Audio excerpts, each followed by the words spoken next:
ये बात है। ऐसा करो एक दिन तुम कटनी करने चले जाओ, जब देखना धूप आएगी तो घर पर आ जाना। सुबह 4-5 बजे चली जाओ, जितना कट सके उतना काट करके कटनी करके घर आ जाओ।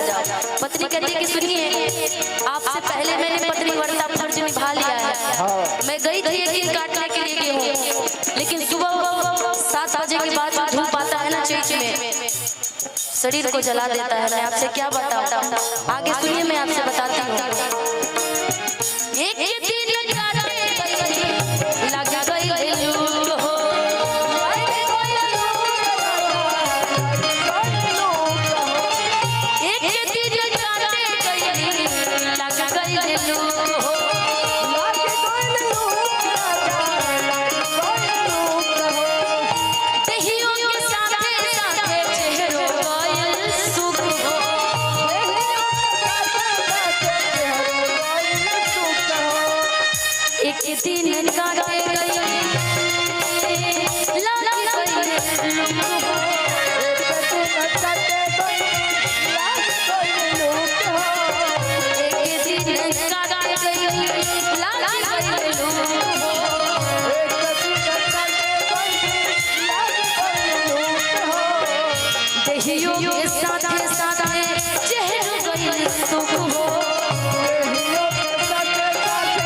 में हमारा